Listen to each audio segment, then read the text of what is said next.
objective is to disable the local air defenses. Why not use a truck to evacuate Yosef from the airfield? Too slow. Way too slow. It's too much of a risk. Yosef's our only link with the heist.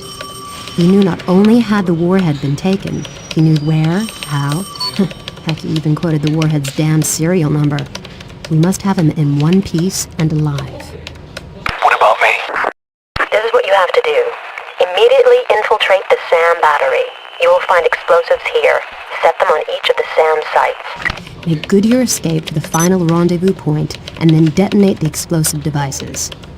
Once you're at the rendezvous point, we can pick you up by chopper and fly directly to the military airbase.